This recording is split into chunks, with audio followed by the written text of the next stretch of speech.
Hello and welcome back to another episode of the Be a Better You podcast. I am your host and subconscious reprogramming expert, Allison K. Dagney. Today we're going to be talking about emotional abuse and the effects that it has on us. And I think this is really important to bring awareness to because many people are familiar with emotional abuse, but they don't know the kinds of lasting, deep scars that it can leave. Now, I took it upon myself to look up on the CDC the statistics of intimate partner violence. And one study found that in intimate relationships that 48.4% of women and 48.8% of men, which is an interesting statistic, reported experiencing psychological aggression from an intimate partner in their lifetime. This is literally 50-50. This is literally everybody. And I was just so shocked to read this, but I feel like it warrants a conversation because emotional or psychological abuse is often overlooked. It is often not seen as serious. It is often just seen as, oh, you had to hurt feelings. This is so much deeper and so much more complicated than just having hurt feelings. And it leaves deep, lasting wounds. Just like my book's title is called When Tears Leave Scars. And it is a real thing to experience these lasting wounds that are invisible, not where you can visibly tell. Now, there are other things that you will be able to tell when someone is emotionally abused. And we're going to talk about those today. But most importantly, I want to talk about how it's not just about being in relationships with people and just feeling bad or just having your feelings hurt, right? It actually affects your body. It affects your memory. It affects the way you show up in relationships much longer after it's even over. And I really want you to know that there is hope and then there is a way through this. If you get on my website at radiateandrise.com, www.radiate_rise.com, you can take a free quiz right on my website to uncover your own subconscious beliefs. And this way you can kind of check in with yourself while you're listening. So you can go over there to the website right now and pull it up and do that quiz anytime. Now, let's talk about the physical toll. I want to do this first because many people have physical symptoms and they don't know why. They have no clue. They have autoimmune diseases, they have chronic headaches, they have back problems, they have physical issues. And I know that I experienced many, many things like this when I was in the emotionally abusive relationship. And when I got out, many of them started to disappear.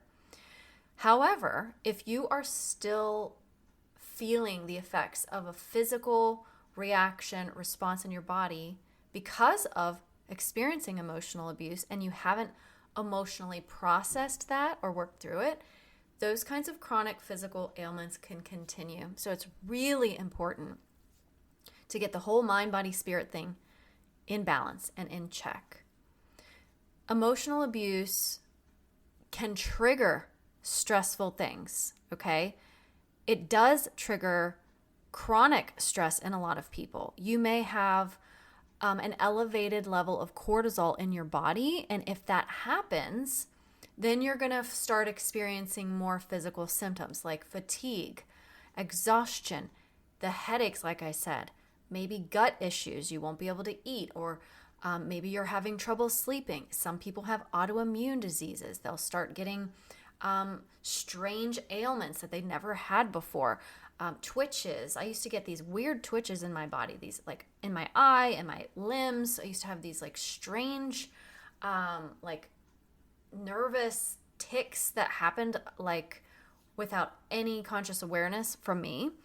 And there are many, many other things, right? So it's not limited to that. If you have something that's sort of like, you don't know why, the doctors can't explain it, it's not something that is like typical, or you've never had issues like this before, it's worth taking a look at.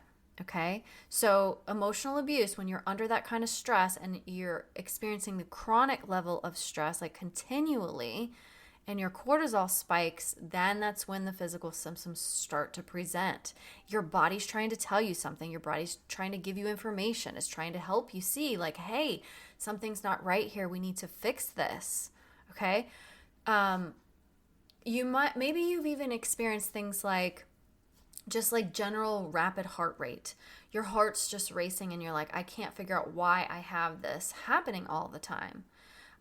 Maybe you're just feeling totally exhausted, and you, even when you're sleeping, you're still waking up feeling exhausted. This is because of living in that nervous system response that gets activated because of emotional abuse. Again, emotional and psychological abuse are used interchangeably because it's happening not on a physical level where you're not getting physically harmed necessarily.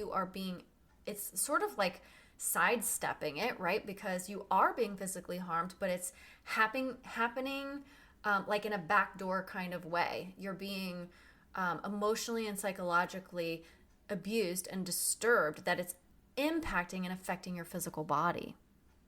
Now, we often normalize these kinds of symptoms, or people just think, oh, that's unfortunate that you're under that kind of stress. I remember going to the doctor because my ex-husband told me I was crazy, and I went to my OBGYN, I went to my regular doctor, I went to therapists, multiple therapists, and they would always ask me, are you under any unusual stress? And I would say, well, not really. I mean, yeah, I have 3 kids and, I don't work outside of the home, but I'm just under a lot of stress. But no one ever asked me if I was being abused. No one ever asked me if my partner was mistreating me or creating some of that stress in my life. No one ever asked it, even in such a way that I would feel safe even answering. Because back then I had no idea. So when you take my quiz on the website, you'll see this pattern, like how your subconscious beliefs might actually be keeping your body locked in survival mode. Now, I want to also, that's the physical side. So if you're experiencing any physical symptoms that are new, like while you're in the relationship or after you've gotten out of the relationship and you're like, oh, I don't know what this is and nobody can really explain it, check in to see maybe if this is something that's an emotional chronic issue that's relating to your body somehow. Also, just as a side note, if you've never heard of Louise Hay, you can go to Louise Hay. I don't know if it's louisehay.com or healyourbody.com. I can't remember exactly, but she has these affirmations that you can do to help you if you are struggling with something on a physical level, and you can see the association for what that might mean for you. So like if you're having chronic headaches, if you're having TMJ issues, if you're having neck problems, back problems, psoriasis, eczema, gut issues, IBS, like different things like that. And she goes through and gives the like psychological meaning behind that, like can't let go, eating away at the self, like there's all different kinds of them. So that could be something that you might want to look into to see if it's like, oh my gosh, like this is true, like this is relating to me. I've had this issue for a really long time since, being in this abusive relationship, and here's the psychological reason that it could be coming up for me. So you might want to check that out. But the next thing I want to segue over to, because the physical thing is big, it is real, and I've experienced a lot of it myself, and I've also talked to many, many, many women and my own clients who have had the same thing happen. And once they start healing themselves from the inside, they start getting to shift their emotional states, they start changing their thoughts. When that starts happening, it's almost like magical. These like physical symptoms start to dissolve. They start to go away. And there is this huge, powerful connection between our mind and our body. So that's why I think that's so important to talk about. Now, I want to talk about memory, focus, confusion, mental fog, all of this stuff, because this is actually another thing that many people experience, these hidden impacts of emotional abuse, and people don't realize that that's why it's happening to them. So when I was in my marriage, I didn't know that I was being abused. I had no idea. I just thought we were having marital problems. I just thought I was a problem. but I was forgetting things all the time. I couldn't focus. I felt like I was in a fog. I was oblivious half the time, right? Well, here's what actually happens in your brain. So trauma that you experience, whether it's complex trauma or whether it's acute trauma, and complex means like it's happening over time gradually, where acute trauma is like one thing that happens to you that you can like easily identify, like you're in a car accident or you witnessed someone die or something, you were attacked or something like that, right? So that's the acute trauma, and complex trauma is different, where complex trauma happens over time. So trauma impacts parts of your brain because your brain is trying to keep you alive, is trying to protect you. So you have these two parts of your brain, the hippocampus and the amygdala. Well, the hippocampus is responsible for memory. Okay, so if you're under trauma, you're under chronic stress, you are constantly in fight or flight mode, your amygdala is going to grow. It's going to get bigger, right? Because it's in fight or flight mode. That's its job, is to help protect you. So it fires and it makes you be able to react how you need to survive. So whether that's fight, flight, freeze, fawn, whatever, that's the job of the amygdala. Well, the hippocampus is responsible for memory. So when you're in a constant state of fight or flight, your amygdala pops up, says, oh, this is important. I need to take a role here. And the hippocampus starts to shrink because the hippocampus is used for memory. And we don't need memory right now. We need to fight. We need to run away. We need to protect ourselves. So the hippocampus starts to shrink. Well, the hippocampus is responsible for things like memory. So what's going to happen logically is forgetfulness, mental fog, difficulty concentrating, all these things, right? So in my situation, I was going to the doctor and they were telling me I had ADHD. I have like a diagnosis. They said I have ADHD. Well, now that I'm looking back on it, I'm like, I probably don't have ADHD. I was probably just being traumatized, right? And I'm not saying it's the same for everybody, but that's how I was thinking of it, okay? Because my hippocampus, being in that state of fight or flight so long, took a back seat, amygdala pipes up, keeps me in fight or flight, right? Okay. Now, I want to normalize this for you to let you know you're not losing your mind. You're not crazy. You're not just flighty or forgetful all the time and have a horrible memory, right? This is real. Like, this is scientifically proven that this is a documented impact of emotional abuse. I have an episode, I don't remember how far back it is, but it's with Francine Waskowitz. She was my memory coach because I was still struggling with this in my relationship with my new partner who I've been in a relationship with for years.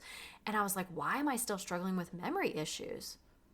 And it wasn't because I was still in an emotionally abusive relationship. It was because the impact that it had on me was still presenting itself. And so I had to rewire my brain so that it wasn't operating on that automatic anymore like it was when I was being abused. And you can do that too. You can go back and listen to that episode if you can find it on memory. And it's really good and it gives a lot of great tools and tips on how to change that. But ultimately, whatever you're doing, you have to strengthen the hippocampus, get yourself out of fight or flight. And that happens in the subconscious mind. It also happens in like taking embodied action and doing things that is going to reinforce that you are able to remember things and get yourself in more of a clarity situation. And this is also a reason why I created my online community. It's also why I created Ask Allison, which is my Voxer support container, because when you feel foggy like this, when your brain is like doubting everything, you really need a space where you can get clarity from other people, where you can talk to somebody who knows what's happening in your mind and who's been there. And that would be me, and that would be people in my community, until you start making these shifts and get that strength of mind back and until it comes back online. So that's why I have things like that for you so that you can get that support when you need it. Okay, let's shift over to the impacts in relationships. This is another one, a big one. And this isn't just the romantic relationships. This can be relationships with your family, with your kids, with your coworkers, with your friends. But this will show up if you've had a lot of emotional abuse. This will show up like hypervigilance, where you're constantly scanning for threats. This would be like mistrust, not only of others, but of yourself. Could be like people pleasing, codependency kinds of things that are carrying over into new relationships. And it's not because you actively or consciously are choosing to do it. It's because it's been part of your survival for so long. So these patterns, these old patterns, have to be changed. Because if not, you're just going to keep entering into these same relationships, and there's going to be more toxicity, less healthy communication, that sort of thing. We really don't want that for our lives. Like, we got out of the emotionally abusive relationship, permitting, hopefully, yes, that's the answer. But we don't want to keep dragging that stuff into the future with us. We want to leave it in the past, and we want to be able to move forward in a positive way. So these patterns that you have, if you have them and you're carrying these kinds of things, are not personality flaws, character flaws. There's not something wrong with you. They're survival mechanisms. They're just for you to feel safe. And when you are not feeling safe, often you're going to ruminate over it. You're going to, call people and try to talk through it. You're going to beat yourself up because you keep repeating the same behaviors and you can't change your habits and you can't stop thinking about it. Well, that's also why I created my Break Free from Rumination course, my $15 course online, because when you keep looping in these old patterns, you can't create the safe, connected relationships that you actually want, right? And most people don't even know where to start. So that's why I created that $15 course, because it's like an easy bite-sized thing that you can do on your own time to learn about this and take action for yourself, because you are the one. You are the most important one. Like, your relationships will not improve if you're expecting everybody else to change. You have to be the one to start it. You have to be the one to change what's going on inside of you for your own patterns. And I know it feels icky, because it's like, why should I have to do it when they're the one that abused me? But it's your life, and you have to take responsibility for it. And if you don't change something or take action, nothing is going to change. You'll just keep repeating those old loops and keep repeating those old patterns.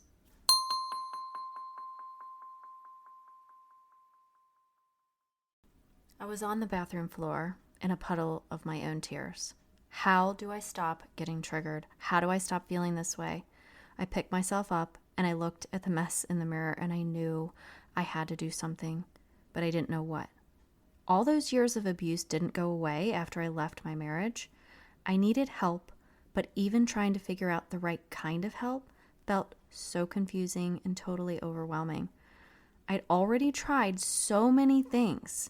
I tried therapy, I tried breath work, I tried yoga, I tried reading and watching YouTube videos, but nothing worked. I ended up finding the right thing for me, and that's why I offer these free root cause calls to anyone, to not only help you uncover the root of your suffering, but also to help you find your right path, the path you'll be able to commit to with your time, with your budget, and your dreams for a healing outcome. You see, most people who are unable to move forward on their recovery journeys after emotional abuse think it's going to take forever and nothing works for me. But that's only true if you've tried everything to truly test it out. Healing at the root isn't something most people know about, and I want to let you in on this magical secret. Healing doesn't take time. It takes the right tools and a devotion to you. So whenever you feel ready, take one tiny little baby step and book a free root cause call, and we can talk about what would be best for you to get you unstuck.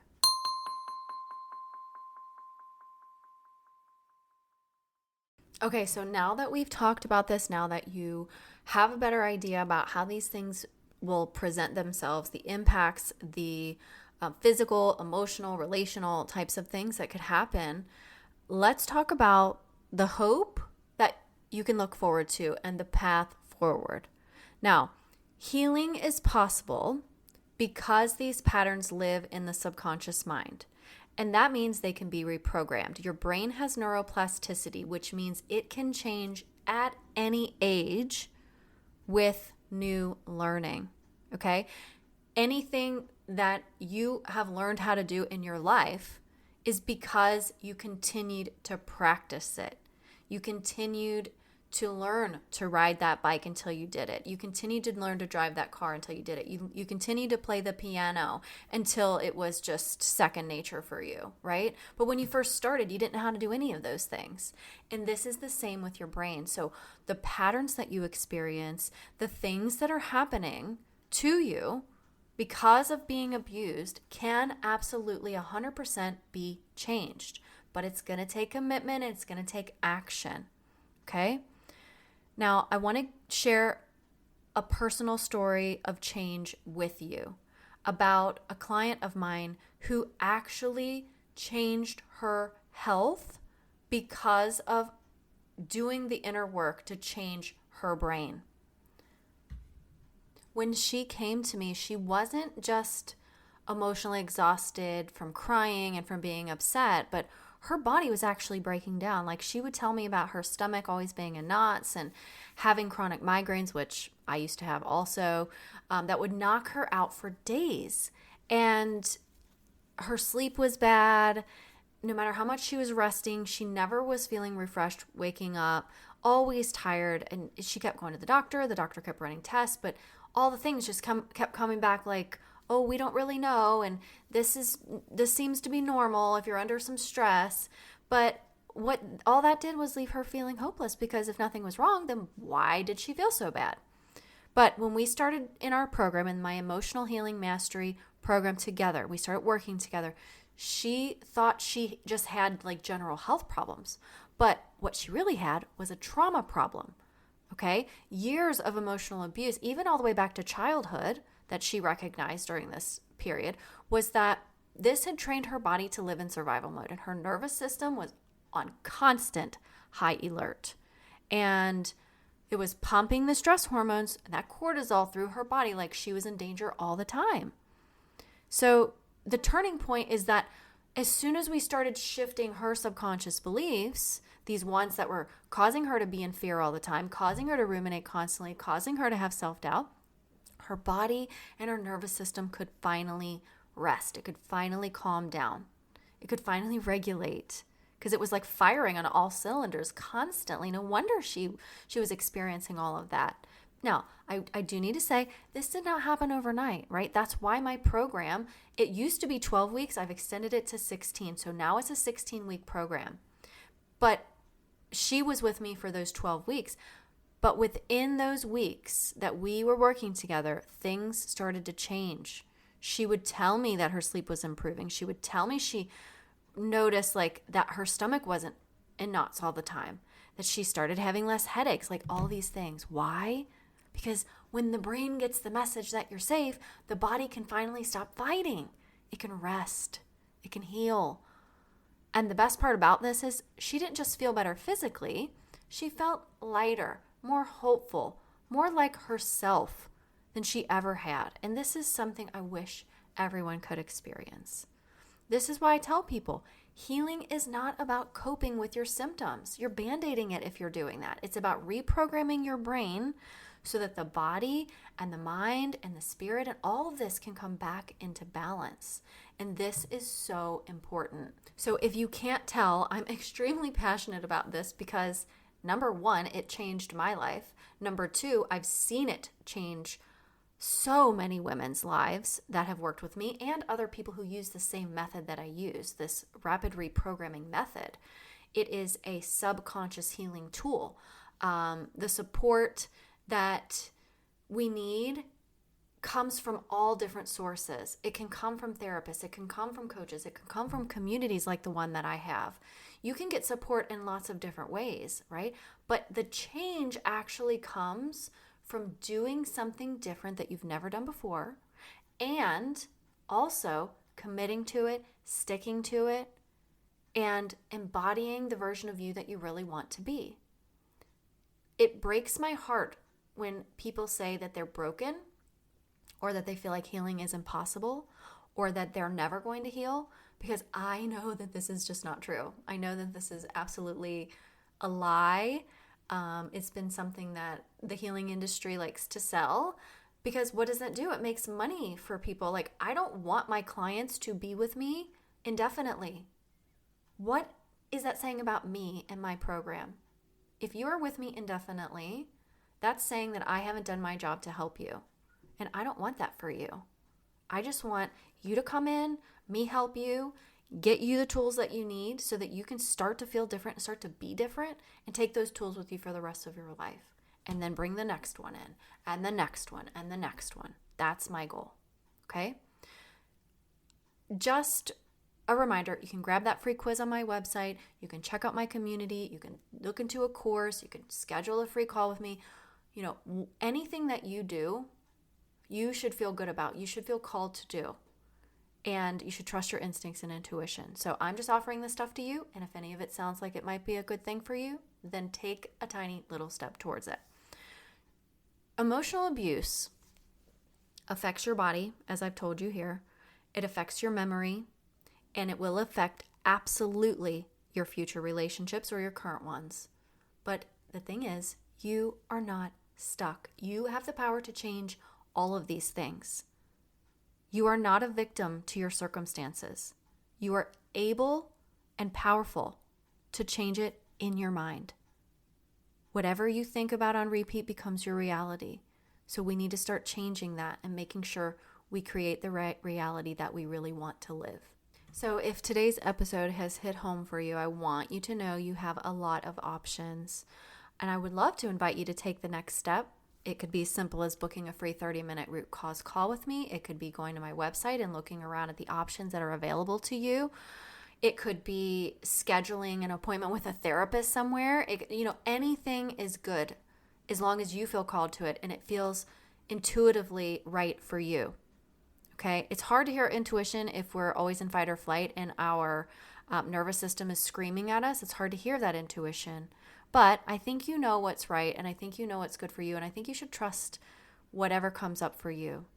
So if you do decide to book a free 30-minute root cause call with me, this is where we uncover the hidden patterns that are driving your pain and struggles, and then I can help you map a way forward on what might be the best next step for you. And you can grab that spot. There is a bar at the top of my website to schedule on www.radiatethenrise.com. You are not broken, my friend. You just have beliefs that need to be updating, just like a computer gets upgraded, gets updated, right? Healing is 100% possible. You can move forward. You can be that best version of yourself that you really want to be. But it all starts with you. And it all starts with you taking a step toward being the best version of you. Thanks for being here, and I will talk to you next week.